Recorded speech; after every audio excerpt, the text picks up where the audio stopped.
been held in your hand from the moment that I wake up until I lay my head. Oh, A very warm welcome to all our viewers, wherever you're watching us all over the world. We are broadcasting from South Bend, Indiana, in the USA. And today you're with me, your host, Tony Chiro, as usual. We're having an exclusive interview with a young lady who has done a lot of things for the community in which she lives here in the USA, but even beyond. She is a writer. She's just published her second book.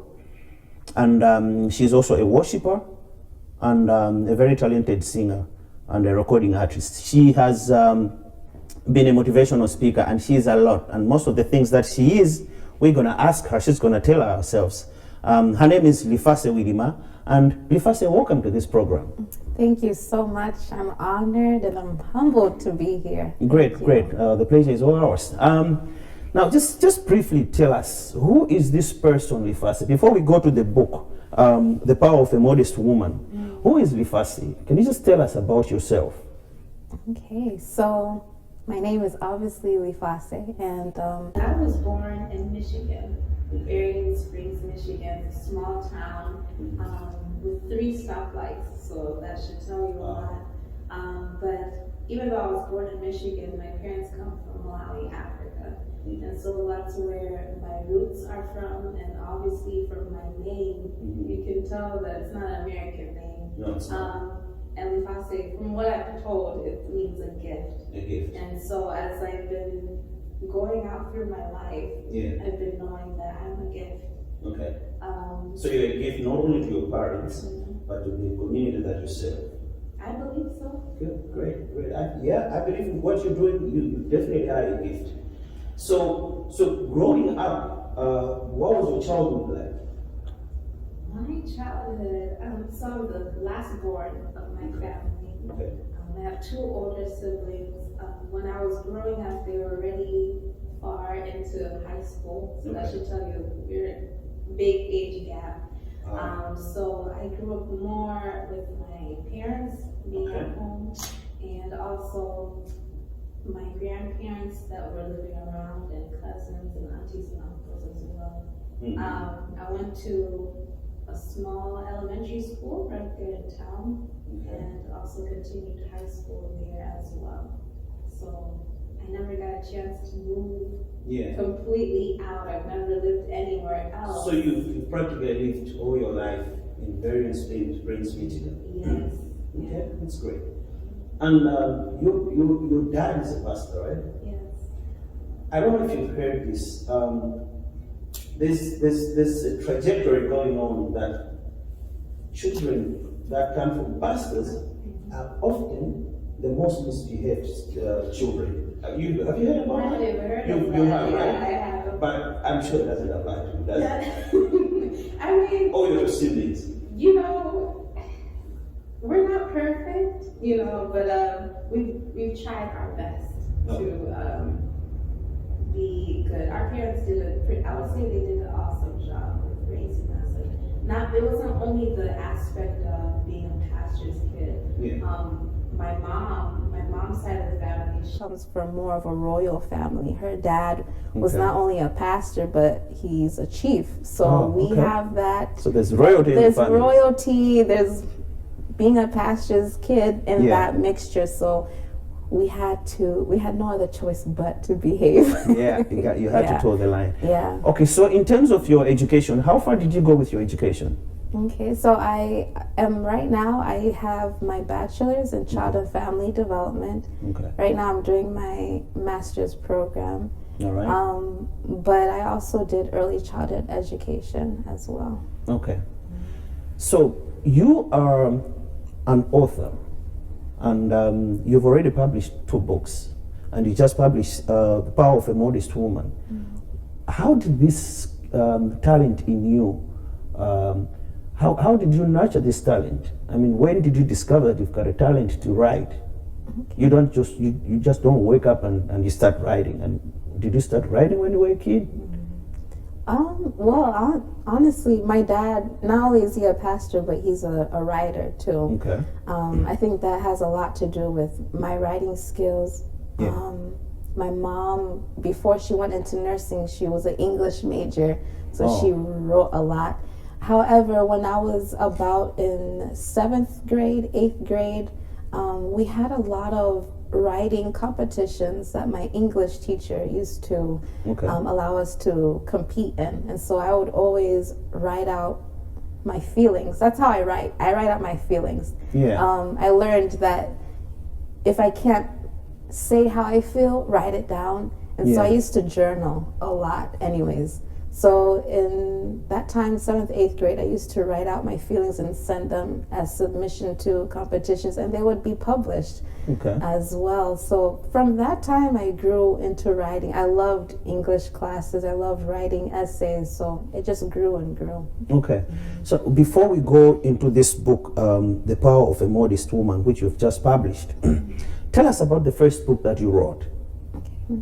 So the first book I wrote is Return to Restore, Experiencing and Giving Back to Your Roots. That's the whole title. Okay. The book is based on my experience going to Malawi to visit in 2012. Okay. That was the first time? It was my second time. Second time. Of course, the first time was when I was like maybe 5. Okay. But 2012, I was older. Yeah. So I would say, it was almost like my first time because I got to really experience Malawi and everything, going back to my roots, seeing my parents' home. Yeah. So my book is based upon the lessons that I learned when I was there, and really just projecting that you never know where you're going until you know your roots. Yeah. And so when I wrote that book, it was after I had started my college career. I didn't know what I wanted to do. Okay. And it was that trip that actually gave me a glimpse of what I am set out to do. So, And from the trajectory that you just talking about right now, it seems you've had an identity crisis. I mean, growing up as an American, but with Malawian roots, and then you went to Malawi as an adult for the first time. Did you experience that? Yes. How was it like? It was, it's been hard because growing up, I go to school and a lot of them will, because of my name, and then also people will think that I have an accent. So it was like, oh, you're African. Do you have an accent? I don't think so. I don't think so. But a lot of some students that I've taught, they say I have an accent. I want to believe they have an accent. Yeah. Because, well, that's a story for another day. But anyway, so that identity crisis, has it spurred you to write this book? Was it part of the underlying thematic issues that you had when you were trying to write your second book? Most of it, not really. I would say my first book underlines a lot of that identity crisis, and not only identity, but also parent-child conflict as well, because some of the things that I grew up learning from my parents, I didn't understand because of the culture, living in American culture. It was different when I go to school and I hear my friends say, oh, my parents would let me do this, and I'm like, my parents don't do that. So that was more in the first book. But I did grow up with a lot of identity crisis. I didn't know who I was. No, I understand that. Now, coming to the Power of a Modest Woman, what is it all about? The title looks very, very captivating, but I have no idea. What is it about? So who are you trying to speak to? All right. The Power of a Modest Woman is a book, I would say, for all women, whether you're young in your teenage years to older. I think a lot of the things that I share in the book is relatable. The book talks about inner things, because we can talk about modesty. Modesty is about, a lot of people think about dressing, being modest in your dressing, make sure you're covering yourself. But in realization, modesty is about what is in your heart. What makes you a powerful woman? Your confidence. What makes a powerful woman is also having that not only confidence, but self-awareness of who they are, what their purpose is in life. Yeah. A modest woman is a prayerful woman. And so there's a lot of elements that I cover, and really I don't touch about dressing, I touch about the heart, what comes from the inside. From what you're explaining, it seems you're very much entrenched in Christianity, and you've got a very strong background in a Christian way of life. And this book, does it always is only targeting Christian ladies, or is it targeting anybody? Because if you are out there and you're not a Christian and you read this book, are you going to relate to what is in the book? Of course. There's Bible verses in it, but there's a lot of my personal story and also stories in the Bible that I think a lot of women, whether you're Christian or not, would be able to relate to it. Okay. So who published the book? So I use my dad's publishing house. Oh, your dad has he has. house? It's because he has a lot of books. Okay. So I always like to partner up with him. So Yeah. he helped me in doing so. Oh, okay. And the marketing? How do you market the book? The marketing of the book right now, just because of everything that's happening right now, is based on website and word of mouth. Okay. Social media, a lot of social media. So that's really how we've been marketing the book so far. Okay, so Lifase, do you have any plans to have this book in Malawi, like in Malawian bookshops? Do you have those plans, or you've already done that?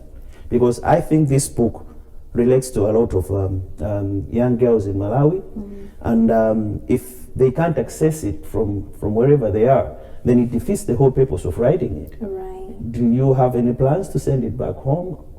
Well, we are working on that. However, there's an ebook available on my website. So Yeah, but that just goes for somebody who can access internet, and you know where we come from. Oh yeah, that's true. Yeah. So yeah, there's plans in the working of where we can be able to send some books Okay. to Malawi so that Okay. it's available. I would love to. I mean, Yeah. why not? Yeah. So tell me, you are a worshiper, and you're basically an artist. You do a lot of things. How do you divide your time? You are doing your master's degree. You are a worshiper. You are writing books. You are a motivational speaker. You do a lot of things. How do you manage your time? Oh, it's a good question. And before you answer that question, Yeah. there's a follow-up question, Okay. and which is, when you have a free time, what do you do? Okay. Oh, I really doubt you do have free time. But if you do, what do you do? Wow. It's hard to divide my time. However, it doesn't feel like there's so much going on because I enjoy what I do. So how I divide my time, I might be writing and I'll also be listening to a new worship album just so I'm still in the, loop of what's out there in Christian music. Okay. If I'm not doing that, I'm doing homework. If I'm not doing that, I'm at work teaching. So, I mean, it takes a lot to balance everything out, but it's enjoyable. And what I do when I do have free time, I relax. Okay. I relax. Yeah. I love to catch up with my family and my friends because the week is always busy. So I love to do phone calls, video calls to them, and have a nice cup of coffee and watch Netflix. I'm just being real. That's what I like to do in my free time sometimes. And you have a big family in Malawi, or most of your family is here? I have a big family in Malawi, and I have a good amount of family here too. Okay. All right. You said your dad has published so many books, and I'm very sure you just following those footsteps. Are you thinking of the third book right now? A third book will come. Okay. Not now, but soon. Soon. Yeah. Okay, because you artists, you always as we're talking right now, maybe you might even have an idea already. to say, okay, in my next book, I'm going to write about this topic? Right. At this point, we haven't reached that stage, right? It's in the thinking. Okay. Yeah. All right. All right. Thank you very much. Do we have any last words to your viewers, to your customers, your readers, or anybody who is interested to know who Lifase is? I think they're able to know now who you are, and they're able to relate to your inspiration behind your publishing. But do you have any last words for them? I guess my last words would be, I'm just so thankful for everything that has happened. I think a lot of people will think that when people reach certain levels in their life that they forget where they come from. But I've just been so humbled by the support and the love. That's what keeps me going, actually. The love, the support, everything just keeps me going. It makes me realize that, okay, whatever words that are written in my book, the worship, it's helping someone.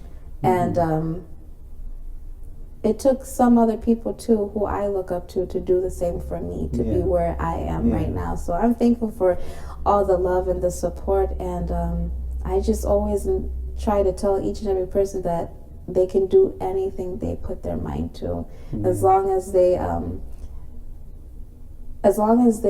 ask God for His guidance. He will lead you in the right direction to do what you are called to do. Great. She is talented. She's multi-talented, actually. She's published. She sings. She does a lot of things. That's Lifase Wilima, and she was our guest today. Before we close this exclusive interview, I would like to ask Lifase to share with our viewers your website and maybe your contact details. And then maybe there's somebody who wants to publish a book. For instance, you do have an in-house publishing company with your dad. How can they contact you? So the book and the ebook is available on lifasebilima.com. They can purchase the book there. And also all my contact information for my social media is on my website as well. And if they would like to publish a book, they can get in contact with me as well. I went through a 90-day coaching program. So if they indicate that in the message box, I will be able to give them more information. All right. Thank you very much, Lifase. It was a pleasure to have you in this program. Thank you so much. Hope to see you soon. Thank you so much. All right. Thank you. All right. We broadcast from the Winners Press Center here in Mishawaka, Indiana, USA. And this is just one of the programs, and we're having more programs. We're having more guests coming in, and we'll have exclusive interviews with them. We target people who have done a lot of things in the community, people who are doing things in the community, people who are inspiring others. And we believe that listening to them and viewing them, listening to them talk, you're going to be inspired. Thank you very much. You with me, your host, Tony Chirwa. Thank you.